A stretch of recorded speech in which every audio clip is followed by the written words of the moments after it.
What's good, YouTube? It's your boy, Blue Blood Sports TV, back at y'all with another one. So, I get tons and tons of people that hit me up, and they like, Blue, do you see how massive, undefeated, undisputed, lightweight world champion, superstar boxer, who is now the junior welterweight title contender, Devin the Dream Haney, who is 30 wins, no loss, no draw, 15 wins by way of knockout, 24 years of age, he'll be 25 in November, 5'9" with a 72-inch arm reach. Do you see how massive Devin Haney is? And I did a short about this, and I said, yes, I see how massive Devin Haney is. And people say, Boo, do you want to see Devin Haney versus the likes of a Terrence Crawford, a Jerron Boots Ennis? And I said, yes. In the future, yes. Do I think Devin Haney will ever fight Terrence Bud Crawford? No. Because the time frames just don't match up. Terrence Crawford is 12, 13 years older. He's 36. He's 12 years older than Devin Haney, right? Terrence Crawford doesn't have much interest in staying in the sport much longer, and he's going to move up in weight. Do I want to see Devin Haney face off against Jerron Boots Ennis at some point in time? Yes. And I think it will happen, but possibly at like 154, depending on the time frames and how that matches up.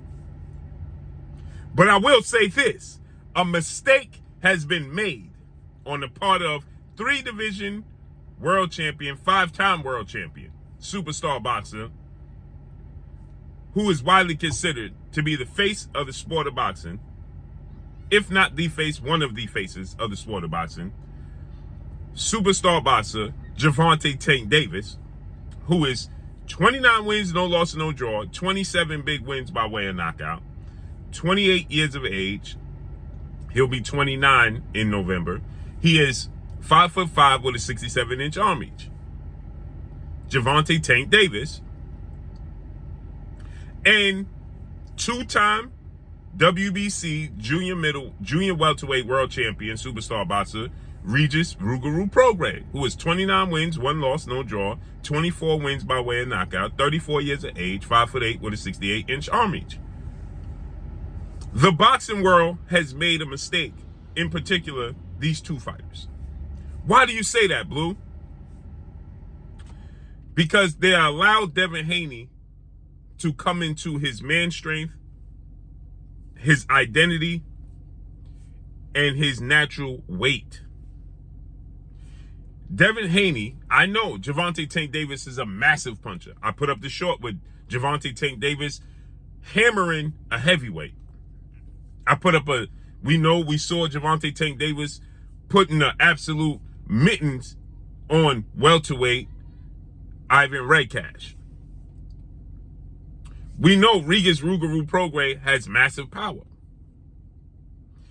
But the thing that's missing amongst those guys is the boxing ability, the mobility, the athletic ability, the twitchiness, and the natural length and IQ that Devin Haney possesses. I know people are going to say, well, why didn't you include undefeated 2-division world champion, Olympic silver medalist, former unified super featherweight WBC, WBO world champion, now lightweight superstar title contender, Shakur Stevenson, who is 20 wins, no loss, no draw, 10 wins by way of knockout, 26 years of age, 5'8" with a 68-inch arm reach. Why didn't you include him in the conversation of making this mistake? Because Shakur Stevenson has a very special set of skills, very special skill set that will allow him to move up through weight classes and still be effective, regardless of how big his opponent is. Meaning that Shakur Stevenson's skill set and talent and defense will allow him to offset all other fighters, right? Like Floyd Mayweather. But like Pernell Whitaker, who moved up in weight, Pernell Whitaker, size mattered. Floyd Mayweather, size didn't matter. When you're Pernell Whitaker, size started to matter. When you're Gervonta Tank Davis, size is going to start to matter. Why do you say that, Blue? Because he's naturally a small guy, and the way he fights, he fights flat-footed. He has gotten comfortable and acclimated with standing flat-footed, right? And waiting for his opponents, and his output, meaning his activity, is not extremely high. Pernell Whitaker, activity started to drop as he went up in size. He started to be more and more flat-footed, more and more defensive-minded, and it allowed him to get robbed on the scorecards because of lack of activity and being defensive-minded, right? And so with that said, when you watch Gervonta Tank Davis, he starts to fight on the back foot and flat-footed, and he's losing rounds. But he eventually, his talent, his skill set catches up to said fighters. Regis Ruguru Prograis, when Devin Haney called him out a while ago, Regis Prograis, he stated he was unaware. I believe Regis Prograis was very aware that Devin Haney asked Eddie Hearn to make a fight with him and Regis Prograis, and Devin Haney was calling out Regis Prograis. But he says that maybe it happened, maybe it did. He was not aware, is what he said, right? Okay. Regis Prograis has gotten comfortable with being flat-footed. He has gotten comfortable with not having a high output and high activity rate. Devin Haney body is starting to show you. He's going to get to a point now. I know everybody points to the Jorge Linares fight, and they say, well, Devin Haney was out on his feet. He got rocked. He had noodle legs for sure. But that doesn't mean that he's chinny. We've seen great fighters in the past, particularly great defensive fighters, get hurt, get dropped. Floyd Mayweather got rocked by DeMarcus Corley. Zab Judah unofficially dropped him. He got rocked by Shane Mosley. He got rocked by Marcos Maidana. And he had, in the first fight and the second fight, in the second fight, Floyd Mayweather had noodle legs going back to the corner. When Marcos Maidana rocked him, he had the same reaction in noodle legs that Devin Haney had when Devin Haney got hit by Jorge Linares. Floyd Mayweather had the same reaction and the same body language when he went back to his corner. And it was the same time frame that ended a round. Now people say, well, Floyd Mayweather recovered quicker in the next round than Devin Haney did. Well, Devin Haney, it was a learning lesson for him, who was 22 years old. Floyd Mayweather wasn't 22 years old. He was well versed and well experienced and a legend by that time. He understood what to do. You understand? So with that said, we seen Pernell Whitaker on the canvas, arguably one of the greatest defensive fighters ever. We saw James Toney, arguably one of the greatest fighters ever, on the canvas. We've seen them hurt before. This is not something new. We saw Canelo Alvarez rocked and noodle-legged, same reaction, taking massive punches by Cotto in his fight early in his career. And guess what Canelo Alvarez was? 21, 22 years of age when he took that punch, like Devin Haney. But as they matured, they were able to understand, absorb, and react differently to those punches. Meaning that we seeing Devin Haney getting hit now by Vasyl Lomachenko, George Kambosos. His body language since the Jorge Linares fight has not been the same. You did not see him on noodle legs. Joseph Diaz hit him. You're not seeing him on noodle legs anymore. As he's maturing into his body, understanding how to roll and take punches, understanding not to panic, getting more comfortable with taking punches, and growing into his body, a mistake has been made by said fighters. Because the world is going to call for Tank Davis and Devin Haney to fight. And by the time Tank Davis, and this is something that Devin Haney should not shy away from. This is something that he needs to embrace. Because people are going to say, well, he's a welterweight fighting at lightweight and junior welterweight. Well, the same can be said for Errol Spence, and nobody complains about him. The same can be said for Jerron Boots Anderson. Nobody complains about him. The same could be said for Jermell Charlo, and nobody complains about him. The same could be said for many other fighters, and nobody complains about them. Right? So, therefore, Devin Haney should embrace being able to making weight and cutting weight is a skill and a talent. Devin Haney has never missed weight on a scale. Now, we know it's not easy for him to make weight.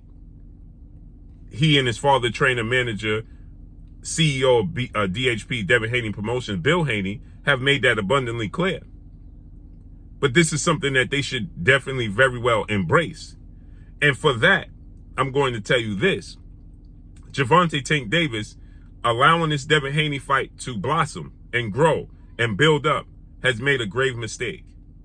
But because he's letting Devin Haney come into his own identity, fill into his body, start to garner his man strength, he's going to get faster.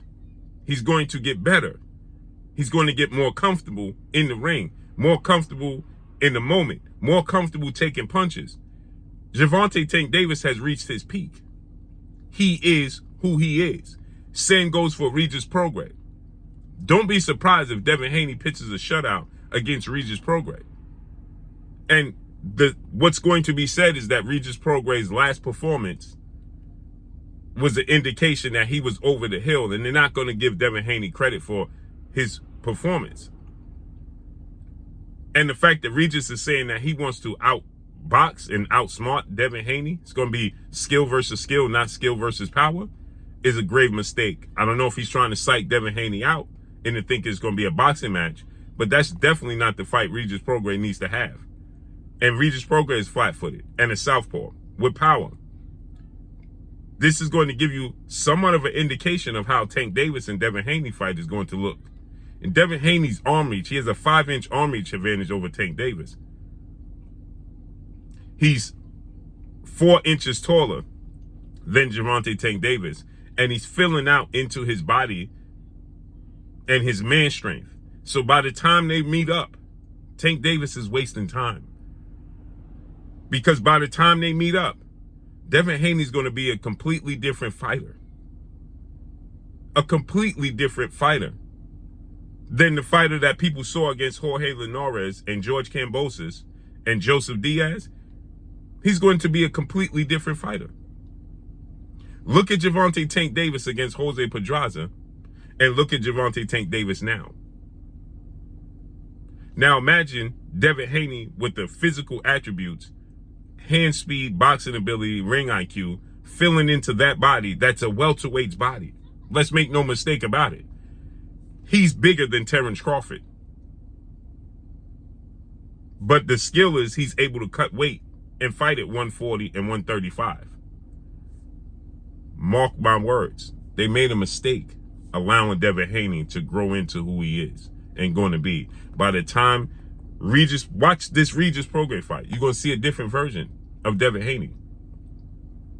And by the time Tank Davis rolls around to get into Devin Haney fight, he's going to be a completely different fighter. And I'm not going to say he's going to be able to absorb Gervonta Tank Davis punches clean, because Gervonta Tank Davis is a special puncher. He's a very special puncher. We're going to find out. So let's see how this plays out. When Devin Haney is able to see Gervonta Tank Davis punches coming, he's knocking people out with punches they don't see. He knocked Rolly out with a punch he didn't see. He knocked Ryan Garcia out with a punch he didn't see. He knocked Leo Santa Cruz out with a punch he didn't see. He clipped Hector Garcia. Devin Haney's going to see his punches. And when he sees his punches, is he going to have the same effect on Devin Haney, who essentially is going to be a welterweight? They say Terrence Crawford is too big for Gervonta Tank Davis. Pay attention. Devin Haney's growing into that.